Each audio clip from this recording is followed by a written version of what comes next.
Masih ada News Malam, pemirsa. Tokoh agama Haikal Hasan bersama perwakilan pemuka agama dan perwakilan wanita Indonesia mendeklarasikan Majelis Penderitaan Rakyat yang disingkat dengan nama MPR. Majelis ini diharapkan menjadi wadah bagi rakyat yang dinilai menderita saat ini karena kebijakan pemerintah yang tak berpihak.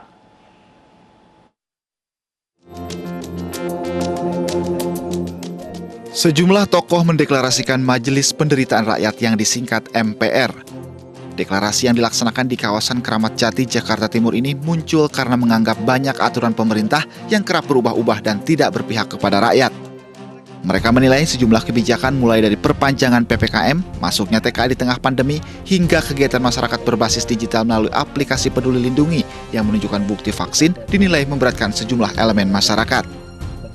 Kita akan salurkan dengan saluran yang tepat. Tetapi kalau nggak disalurkan, justru takut berbahaya, seperti api dalam sekam. Maka izinkan kami menyampaikan bahwa saluran itu di antara sekian banyak saluran, salah satunya adalah Majelis Penderitaan Rakyat. Kok namanya negatif? Ada yang berkata demikian. Nggak usah ditutup-tutupin. Kita udah capek mendengar masyarakat kurang pangan, padahal kelaparan. Kita udah capek mendengar penyalahgunaan administrasi, padahal maling, koruptor.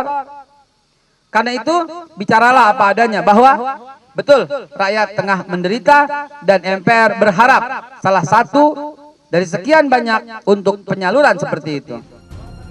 Majelis Penderitaan Rakyat meminta pemerintah tidak hanya memikirkan golongan tertentu dalam mengambil kebijakan, namun harus terjun ke bawah untuk melihat kondisi rakyatnya.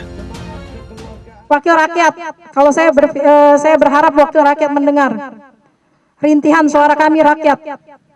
Dengarkan kami. Kalian itu sebagai pengawas pemerintah dalam menjalankan kebijakan-kebijakan. Apabila ada kebijakan-kebijakan yang membuat rakyat menderita, itu gunanya kalian duduk di sana. Ingat janji-janji kalian saat kampanye. Selain sebagai tempat penyaluran aspirasi, Majelis Penderitaan Rakyat ini diharapkan dapat mempersatukan seluruh bangsa tanpa memandang suku dan agama. Menjadi negara yang adil dan makmur, mandiri, sesuai dengan cita-cita para... Dari Jakarta, Armalina Andri Setiawan, iNews melaporkan. Merdeka!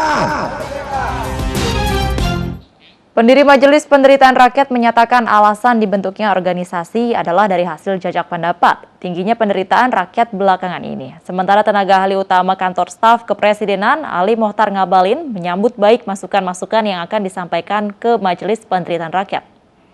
Kami sebelumnya melihat survei-survei. Dari survei yang dilakukan, dan daftar surveinya banyak sekali, karena kode etik kami nggak sampaikan, bahwa tingkat kebahagiaan itu menurun, tingkat kemiskinan itu meningkat, jumlah orang miskin meningkat, dan akhirnya kami juga bertanya kepada rakyat.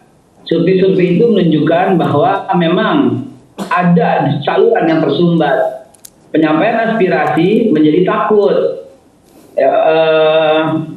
tingkat ketakutan pun makin tinggi, dan kemudian akhirnya salah satu dari kami ini yang khususnya pencetus dan deklarator ya, Habib Ali Ridho Assegaf yang dikenal dengan Babe Aldo, itu mengusulkan untuk mendirikan Majelis Penderitaan Rakyat.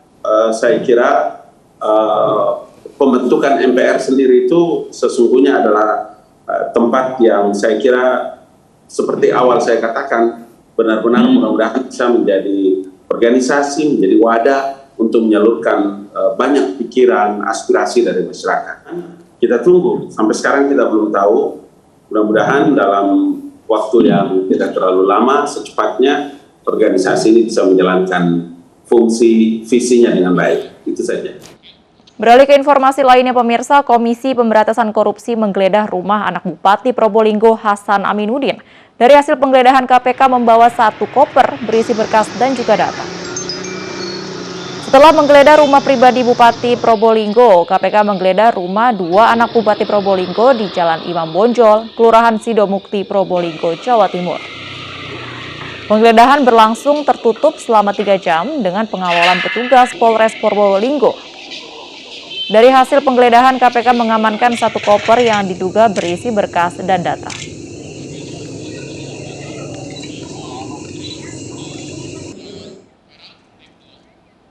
Dalam kasus dugaan suap jual beli jabatan di Kabupaten Probolinggo, KPK telah menetapkan 22 tersangka. Mereka telah ditahan selama 20 hari pertama untuk kepentingan penyidikan.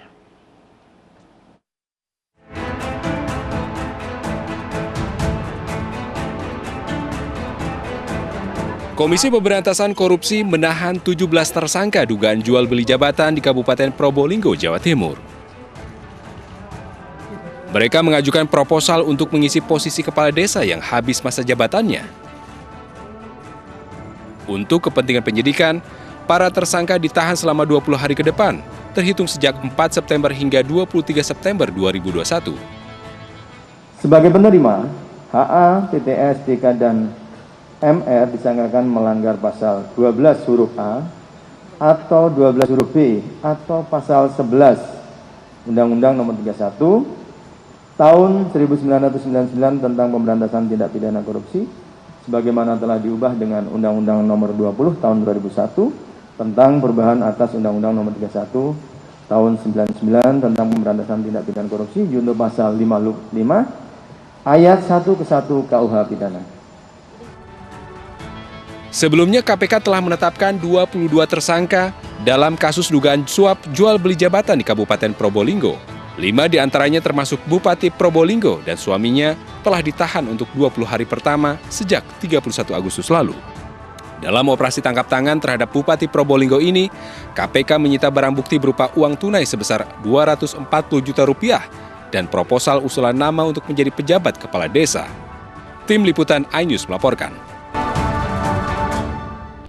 Komisi Pemberantasan Korupsi menggeledah sel tahanan Bupati Banjarnegara Budi Sarwono karena mengunggah foto di Instagram. Padahal seluruh tahanan KPK dilarang membawa alat komunikasi apapun.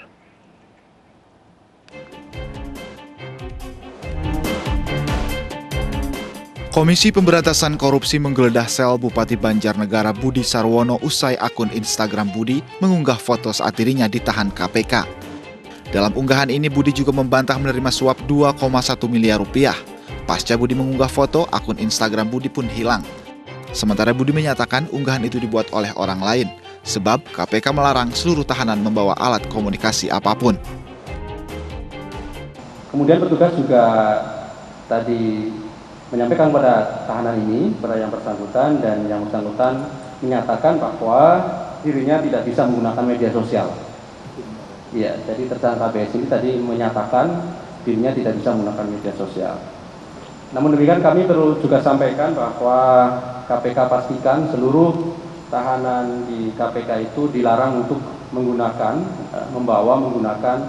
alat komunikasi. Tentu ini sudah sesuai dengan aturan SOP dan juga aturan-aturan lainnya terkait dengan pengelolaan rutan. Ya.